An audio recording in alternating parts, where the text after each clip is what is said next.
안녕하십니까. 한국입자분석연구소의 어플리케이션 사이언스트 고용규 수석입니다.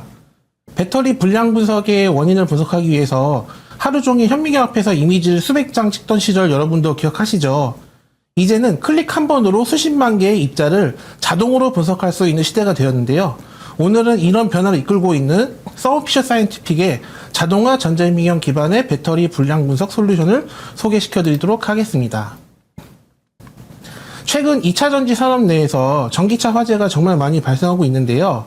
그 이유는 양극과 음극의 전기가 같이 통함으로써 화재의 발생을 시키고 있습니다. 주로 이물질이 덴드라이트라는 구조로 이렇게 성장을 하게 되는데요. 성장을 하게 되면은 다른 극에서 분리막을 뚫고 다른 전극 방향으로 성장을 하게 되면서 그런 식으로 전기가 통하게 되고요. 보고된 바로는 구리나 아연은 형성하는 시점이 충방전으로 400에서 500회 성장을 하고 철의 경우에는 상대적으로 좀 낮다는 보호가 되어지고 있습니다. 그러면은 이렇게 셔트가 나게 되는데요. 매우 순수한 상태의 양극과 음극은 50ppb 이하로 있어야 되는데요. 이물이 검출이 된다면은 이물의 크기는 10마이크로 이상이면 안 됩니다.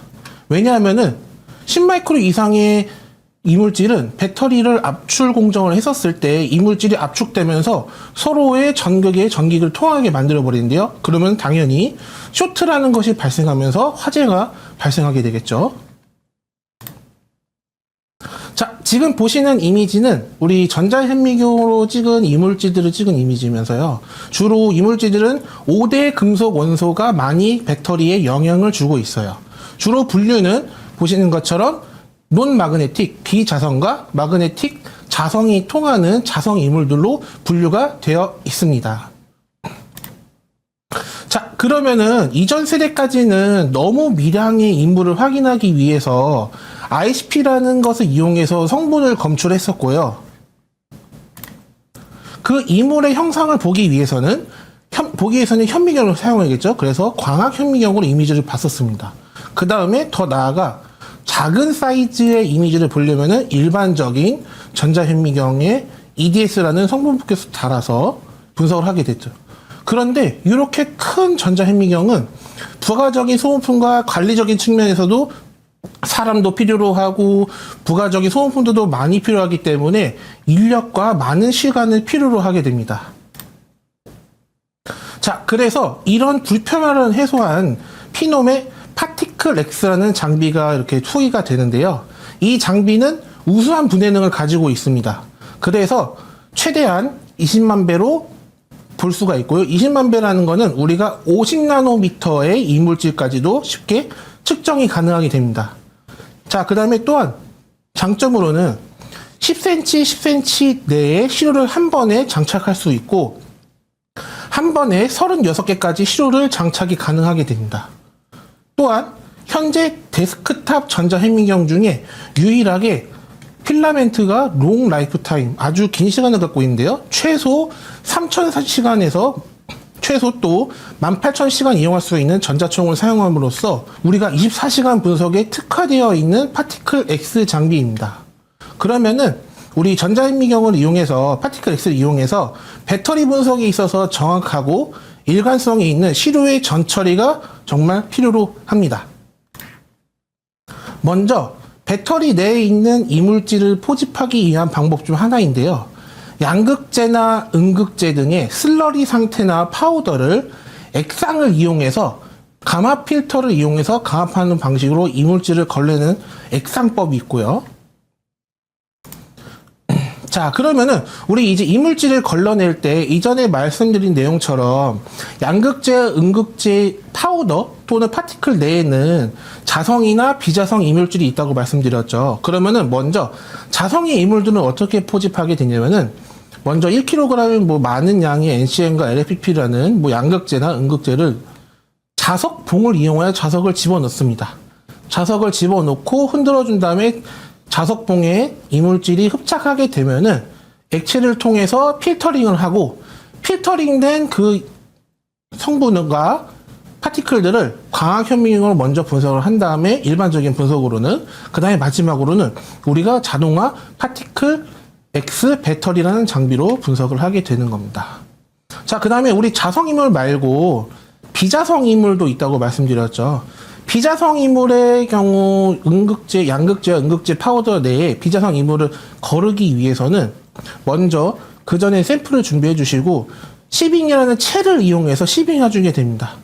그럼 채를 이용해서 큰 사이즈의 볼 필요 없는 파우더를 제거를 하게 되고, 그 다음에 거른 다음에 나머지 남아있는 이물과 양극재나 음극재 파우더를 밀도 차이를 액상내에다가 밀도 차이를 이용해서 입자들을 분류를 하게 됩니다. 그 다음에 특수한 산을 이용해서 NCM이든 LFP든 양극재나 음극재 파우더들을 제거하게 되면은 그 필터 위에는 우리가 비자성 이물만 남게 되겠죠. 그러면은 비자성 이물을 우리 또한 똑같이 파티클 X로 분석하게 됩니다. 자, 그 다음에 우리는 지금까지는 양극재나 음극재 파우더 내에 있는 어떤 이물질을 분석하기 위해서 포집을 했다면은 우리 공정 장비에서도 마모가 돼서 유입이 될 수 있겠죠. 그래서 공정 장비 자체를 이물질을 포집을 하는 겁니다. 어떤 카드를 이용해서 파티클 메저먼트 카드라는 붙였다 뗐다 할 수 있는 스티커를 이용해서 PMC 카드를 이용해서 포집을 하게 됩니다. 그러면은 우리는 이런 카드가 있더라도 우리 파티클 X 장비에는 전기가 안 통하는 부착된 시료도 분석을 할 수 있는 장비입니다.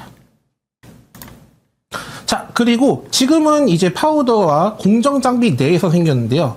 우린 또 솔직히 파우더 유입이 공기 중에서도 유입이 되겠죠. 그래서 공정 환경에 따라서 공기 중에 있는 이물질들이 어떻게 유입된가를 판별하기 위해서 에어 상태의 파티클들을 에어 샘플러라는 걸 장비를 이용해서 포집을 한 다음에 그 필터를 분석하게 되면은 우리 품질 분석이나 관리적인 측면에서도 도움을 많이 받을 수가 있습니다. 자, 그러면은 일반적으로 우리가 이제 파우더 분석을 할 때 일반적으로 우리 전자미행 분석하실 때는 스푼이나 이쑤시개를 이용해서 스토브에다가 올려놓고 하시게 되는데요. 그러면은 우리 입자들은 작으면 작을수록 자꾸 뭉치려고 하는 이제 특성을 가지고 있습니다. 그래서 뭉쳐있게 되면은 우리 전자미행 이미지 찍을 때 정확한 파티클마다의 입도 분석이 불가능하겠죠. 그래서 입도마다의 분산을 시켜주는 네뷸라라는 장비를 이용하게 되면은 또 입자들을 이쁘게 분산해주면서 각각 하나하나의 정확한 형상 분석이 가능한 그런 서포트되는 장비들도 있습니다. 네. 자, 그러면 지금까지는 우리가 이런 품질 분석을 하기 위해서 여러 가지 전처리를 준비하는 방법을 제가 간단하게 소개시켜 드렸는데요. 자, 그러면은 분석을 하기 위해서는 어떻게 우리 자동화 전자현미경은 어떻게 분석이 되는지 프로세스를 설명드리도록 할게요. 자, 맨 처음에 보시게 되면은 필터가 있다는 가정하에 우리 전자현미경은 이렇게 파노라마로 여러 컷을 자동으로 찍게 됩니다. 자, 그러면은 파노라마 이미지 찍게 되는데, 예를 들어서 아까 말씀드린 카본 테이프나 PMC 카드 등 백그라운드 대비 이물질이 있다 보면은 우리 후방산란 전자로 이미지를 보게 되면은 명암이 다르다는 걸 알 수가 있는데요. 그러면은 자동적으로 이 장비에서는 입자들만 딱 선택을 하게 됩니다. 자, 그러면 선택이 되면은 형상에 대한 데이터는 먼저 전자현미경이니까 이미지를 확인할 수 있겠죠. 그러면은 그 다음에 알아서 일일이 파우더를 직접 성분 분석 EDS를 하게 됩니다. 그럼 우리 EDS는 먼저 스펙트럼을 활용해서 정성을 확인할 수 있고 정량이 나오게 되죠. 퀀티피케이션. 자, 그러면은 우리 EDS 경우는 일반적 EDS 경우에는 정량 분석을 하게 되면은 단일 원소밖에 볼 수가 없었어요. 그런데 요즘에는 하도 많이 찍고 하다 보기 때문에 예를 들어 SiO2를 찍었다. 그러면 우리 EDS에서는 뭐 SiO의 비율이 나오게 되겠죠.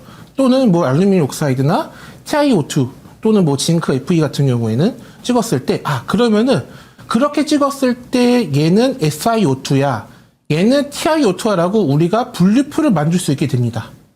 네, 분류표를 만들어줌으로써 이 파티클들이 어떤 계열이구나라고 우리가 확인하면서 쭉쭉쭉 파노라마 형식으로 찍어가게 되는 거죠. 자, 그러면은 지금 보시는 저희 이제 자동화 분석 프로그램은 펄셉션이라는 분석 프로그램인데요. 이렇게 지금 가운데 보시게 되면은 시료가 부착되어 있는 상태입니다. 전자현미경대에. 그러면 핑크 색깔, 연두 색깔이 이제 내가 분석하고자 하는 영역을 설정을 해 놓으면은 내가 앞으로는 똑같은 시료를 넣거나 동일한 위치를 넣게 되면은 내가 저장한 레시피만 불러와서 재생 버튼만 딱딱 눌러주게 되면은 분석을 해주게 됩니다. 자, 그러면은 이제 분석을 할 때 어떻게 되냐면, 자, 요게 이제 우리 웨이퍼나 또는 필터 위에 있는 모든 위치를 쭈루루 이렇게 샅샅이 이제 분석하면 스캔한다고 생각하시면 되실게요. 자, 그럼 왼쪽에 보시게 되면은 샘플 세그멘테이션으로 우리 이미지를 각각 찍어가게 되고, 오른쪽에 보시게 되면 얘가 자동으로 입자들을 검출해서 오른쪽 아래 보시게 되면은 이미지를 찍고, 그 다음에 정성, 정량을 찍게 되죠. 그럼 정량을 보니까 CO가 나왔어. 아, 그러면 얘는 왼쪽에 보시는 것처럼 클래시피케이션, 분류가 돼서, 아, 얘는 예를 들어서 미네랄 계열이구나. 이렇게 확인을 할 수가 있게 됩니다. 자, 그러면 측정이 완료가 되면은 엑셀 형태로 데이터가 보여지게 되는데요. 당연히 전자현미경으로 측정을 했기 때문에 형상에 대한 정보들, 예를 들어서 뭐 Dmax, 가장 긴 값, 뭐 Dmin 값, 또는 종횡비, 아스펙트 레이시오, 아니면 뭐 둘레, 또는 뭐 서큘리티, 원형도 정도를 표현을 할 수가 있고요. 그 다음에 중간에 보시는 것처럼 EDS 같은 정성 정량 데이터를 확인할 수 있게 되는 거죠. 그 다음에 왼쪽에 보시게 되면은 매핑이라고 해서 파티클들의 위치들을 이렇게 각각 확인하실 수가 있습니다. 색상이 표현되는 거는, 이 색상이라는 거는 같은 분류의 입자들이라고 생각하시면 되세요. 다른 입자가 있었을 경우에는 다른 색깔의 파티클들이 보여지게 될 겁니다.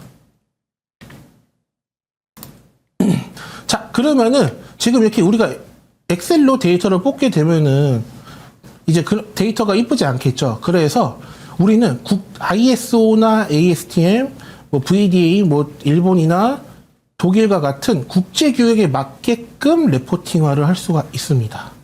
네. 그러면은 그 레포트의 데이터들은 어떤 것들이 들어가냐?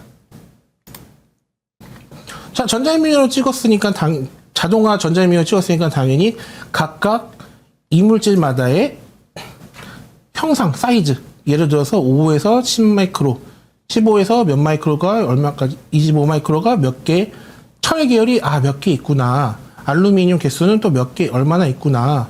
그 다음에 뭐 염과 LCME 같은 경우는 몇 개 있구나라고 우리가 사이즈에 대한 데이터가 들어가게 되는 거죠. 자, 그러면 당연히 사이즈에 대한 정보가 들어갔으니 우리 입도 분석기처럼 입자에 대한 분포도에 대한 그래프를 그릴 수가 있습니다. 당연히 우리 전자현미경은 아까 말씀드렸던 것처럼 50나노부터 분석이 가능하기 때문에 일반적인 입도 분석기보다도 더 작은 사이즈의 더 정확한 입도 분석을 할 수 있겠죠. 그러한 장점을 가지고 있습니다. 자, 그 다음에 우리가 또 성분 분석을 했기 때문에 예를 들어 내가 양극재 8:1 비율로 섞었다던가 품질에 대해서 분석을 합성을 했을 때, 또는 9, 2분의 1, 2분의 1, NCM, 뭐 6둘들과 같은 파티클에 대한 원소의 분포를 삼성분계를 이용해서 분석할 수 있게 됩니다. 자, 그러면 이렇게 보라색 포인트가 잘 모여 있으면은, 예를 들어서 지금 10만 개를 찍었는데 보라색 포인트가 잘 모여 있다. 아, 그럼 나는 8:1로 잘 만들었구나. 이렇게 생산 과정에서도 내가 잘 만들었는지 확인할 수 있겠죠. 예를 들어서 이 보라색이 퍼져 있다. 그러면은 내가 원하는 비율대로 합성이 잘 안 됐구나 판단할 수 있겠죠. 자, 그러면은 앞으로 제가 레시피만 부르고 데이터를 분석하게 되면은 그에 대한 로우 데이터들이 각각 남아 있겠죠. 그러면 우리 이제 관리자 입장에서 그럼 얘가 분석하고 있는데 플랜트 모니터링이라는 거를 이용하게 되면은 예를 들어서 오늘 날짜에서 이렇게 노란색, 초록 색깔이면은 이물질 개수가 몇 개 안 나왔으니까 얘는 패스야. 그리고 이날에는 페일이 났던 게 어떤 라트 번호에서 뭐가 발생했구나라고 플랜트 모니터를 이용해서 우리가 실시간으로 프로세싱이 가능하고 모니터링이 가능하게 됩니다. 자, 그럼 보여드릴 장표의 경우에는 지금 실제 데이터를 한번 간단하게 보여드리는데요. 이렇게 전기차 내에 있는 파우더를 포집을 해서 양극재 음극제나 음극제를 포집해서 봤더니 이 터진 이유가 보니까 NCM이 92% 있고 구리 계열이 한 5% 정도 있구나. 그럼 구리 계열은 과연 사이즈가 얼마나 되는지 우리가 이렇게 판단할 수 있게 되는 겁니다. 자, 지금까지는 제가 양극재와 음극재 파우더의 품질 분석에 대해서 소개시켜 드린데요. 우리 배터리라고 하면은 양극재, 음극재 말고도 전극, 그 다음에 박판이나 동박이나 알루미늄 박판이나 또는 분리막이 있겠죠. 그래서 이 분리막들을 이미지를 통해서 찍게 되면은 다양한 또 품질 분석들이 가능하게 됩니다. 그래서 파티클 X로 이미지를 찍고, 그 다음에 이미지를 어널리시스 소프트웨어에 분석하고, 밸리데이트, 품질 분석 레포트를 쭉 뽑아낼 수 있는 또 소프트웨어까지 저희가 제공을 해드리고 있어요. 자, 그러면 한번 영상을 보여드리게 되면은 내가 분석하고자 하는 레시피를 이렇게 쫙 불러오게 됩니다. 예를 들어서 파티클의 두께 상태나 입도 분포 분석에 대해서 이미지를 불러올 수 있고요. 그럼 선택을 쭉 해주게 됩니다. 나는 어떤 파티클 입자네, 어떤 입자가 어떻게 생겼는지 보고 싶어. 선택을 해주고. 자, 그 다음에 찍은 이미지를 불러오게 되면은 이렇게 단면 전처리한 우리 이제 양극재입니다. 그럼 이렇게 보시게 되면 이렇게 크랙이 되게 엄청 많죠. 충방전을 하게 되면은. 그래서 분석 프로그램에서 이렇게 세팅 프레스 딱 눌러주게 되면 알아서 이렇게 크랙들만 검출한 거 보이시죠? 이 크랙들을 검출하게 돼서 레포트로 내가 크랙률에 대한 레포트까지 쭉 뽑을 수가 있습니다. 네. 그러면 한번 예시를 보여드릴 텐데요. ABC의 이미지는 우리 전자현미경으로 저희 파티클 X 이미지를 찍은 겁니다. 근데 ABC는 각각 충방전 횟수가 달라요. 네. 그러면 충방전 횟수가 다르니까 이 입자 하나를 보시게 되면 어떤 이런 막 크랙이나 균열이 막 가여 있죠. 그래서 얘가 크랙이 얼마나 가여 있는지 내가 확인할 수가 없어요. 그래서 소프트웨어를 딱 불러주게 되면은 크랙을 자동적으로 세그멘테이션에서 읽은 다음에 어널리시스 소프트웨어로 분석하게 되는 거죠. 그러면은 분석이 어떻게 되냐? 자, 우리 크랙률은 어떻게 계산이 되냐면은 상단에 보시게 되면은 R은 L 나누기 ND처럼 이러한 크랙률에 대한 이렇게 공식이 있습니다. 이 공식들을 이용해서 분석을 하게 되고요. 요 이미지를 찍어봤더니 크랙 레이시오가 1.38이구나 라고 우리가 분포 그래프를 그릴 수가 있게 되고, 또한 이제 색상이 다름이 보이죠. 하늘색, 파란색, 빨간색. 그러면 크랙률, 얼마나 깨진 정도의 크랙 정도에 따라서 색상으로도 표현을 해줄 수가 있습니다. 자, 그러면 요건 지금 양극재의 경우인 거고요. 또 우리 음극재의 경우도 있겠죠. 음극재 이제 단면을 전처리해서 우리가 본 건데요. 단면을 보게 되면은 우리 음극재를 하나로 이렇게 붙여줄 때 바인더를 이용해서 서로 뭉쳐주는 그런 입자들이 있죠. 그 다음에 바인더를 이용해서 붙여주는데요. 그러면은 음극재만 까맣게 보이는 것들이 음극재의 사이즈 분포. 그 다음에 그 까만 것들을 감싸고 있는 회색깔의 이런 것들을 우리 바인더라는 걸 확인할 수가 있습니다. 그러면 또 바인더만 우리가 또 디텍을 해서 바인더에 대한 분석을 할 수가 있게 되는 거죠. 자, 그리고 또 이제 분리막도 있죠. 분리막은 우리 이제 폴리머, 고분자 같은 재료로 사용을 하게 되는데요. 분리막은 말 그대로 우리 막의 형태이기 때문에 이런 필터, 우리 꼭 마스크처럼 생긴 이렇게 필터, 파이버가 막 겹쳐져 있는 이미지입니다. 그러면은 이 분리막이 얼마나 덴시티하게 밀도 있게 잘 됐는지 확인하기 위해서 파이버의 기공률을 분석해서 파이버 내부에 있는 기공률을 분석할 수 있고요. 자, 그 다음에 우리 이제 파이버를 실처럼 결국 파이버는 실이니까 뽑아내겠죠. 그러면 우리가 이제 파티클, 여기 왼쪽에 보시게 되면은 파이버 매트릭이라는 소프트웨어를 이용하게 되면은 자동으로 파이버에 대한 직경을 딱 검출하게 됩니다. 검출해서 파이버의 직경에 대한 분포도까지 확인을 할 수 있게 되는 겁니다. 자, 그 다음에 우리 이제 양극재나 음극재의 파우더는 알루미늄이나 동박, 구리박에다가 압출을 시키죠. 압축을 시켜서 하나의 셀로 만드는데, 그럼 우리 이제 동박이나 알루미늄 박의 표면 상태도 되게 중요하게 됩니다. 그러면 우리가 전자현미경을 이미지 찍게 되면은 표면을 3D로 변환을 시켜주게 되면은 표면의 거칠기를 분석하면서 박판의 상태까지도 분석이 가능하게 됩니다. 자, 그 다음에 우리 소머피셔 사이언티픽의 피놈 데스크탑 장비 경우에는 또 여러 가지 홀더 타입을 제공을 해드릴 수 있는데요. 여기 아래쪽에 보시게 되면은 이제 쿨링 장비를 이용해서 열에 약한 시료까지 분석할 수 있고요. 그 다음에 여기 이제 일렉트리칼이라는 이제 피드스루를 분석하게 되면은 시료의 전기를 빼냄으로써 시료 내의 전기적 특성 분석까지 분석이 가능하게 되고, 시료 홀더가 워낙 크기 때문에 다양한 장비 내에서 다양한 분석을 할 수 있게 됩니다. 우리는 이런 분석을 이제 인시추 분석을 얘기를 하게 되죠. 자, 아까 말씀드린 대로 우리 피놈 파티클 X 같은 경우에는 시료대가 한 번에 10cm, 10cm를 들어갈 수 있기 때문에 이렇게 샘플에다가 마이크로 프로브를 이용해서 내가 원하는 위치를 딱 찍게 되면은 그 위치에 따른 정기적인 특성 분석이 가능하게 됩니다. 자, 그 다음에 이렇게 프로브를 끼는 게 아니고 또 우리 이제 이렇게 기계적 강도로 측정할 수 있는 인장 강도기가 들어가 있는데요. 인장 강도를 이렇게 당기면서 분석하는 건데, 알루미늄 방판이 상태가 좋으면 잘 당겨도 잘 안 찢어지겠죠. 그런 마이크로 스케일의 크래킹을 확인할 수 있는 기계적 특성까지도 분석이 가능하게 됩니다. 자, 지금 보시게 되면은 점점 임장을 당기면서 얘가 어느 수준에서 찢어지는지, 알루미늄이나 박판 같은 것들이 잘 찢어지게 되겠죠. 네. 그러면서 우리 이제 전극에 대한 기계적 특성까지도 이제 전자현미경에서 분석이 가능하게 됩니다. 자, 그 다음에 우리 파티클 X 장비 같은 경우에는 현존하는 데스크탑 전자현미경 중에서 가장 컴팩트하기 때문에 이렇게 글로우박스 안에 들어갈 수 있는데요. 우리 글로우박스는 어떤 외부의 대기 공기 중의 노출을 막기 위해서 이제 사용을 하게 되죠. 근데 우리 이제 고체 전해질 같은 분석을 연구하시는 분들은 얘가 분석을 할 때 순간적으로 밖에 나오게 되면은 산화 반응을 이용해서 정확한 형상 분석을 할 수가 없었어요. 그래서 되게 불편하게 백큐ම් 트랜스퍼 이런 것들을 이용해서 왔다 갔다 하면서 분석하셨는데요. 글로우박스 안에 들어가 있으면은 바로바로 분석을 할 수가 있게 되는 장점을 가지고 있습니다.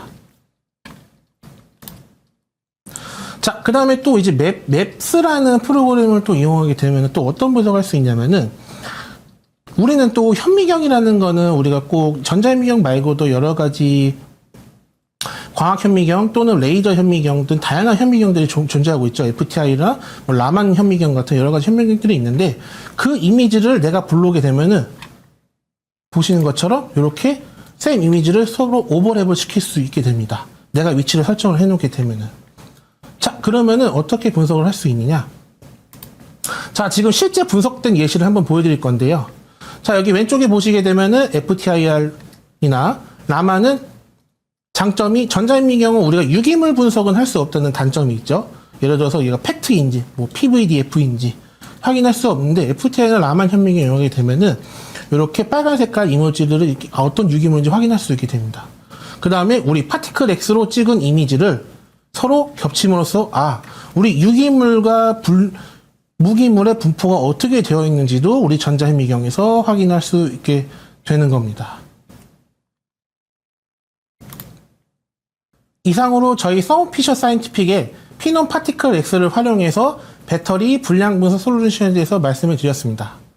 자동화 분석을 통해 단순히 시간을 줄이는 것을 넘어 우리는 이제 숙련대 감으로만 분석을 많이 했었죠. 그런데 숙련대 감으로만 의존하지 않고 분석의 일관성과 신뢰성이 높이는 핵심 도구가 되어가고 있습니다. 그래서 오늘 발표가 우리 여러분 연구와 품질 관리에 새로운 아이디어를 드릴 수 있었기를 바라며 분석 효율과 품질 향상을 위해서 함께 고민하도록 하겠습니다. 지금 보시는 장표와 같이 저희 장비들이 대전 컴퓨터 센터에 위치하고 있어서 언제든지 방문하시게 되면은 내가 품질 분석에 도움을 드리도록 하겠습니다. 경청해 주셔서 감사합니다.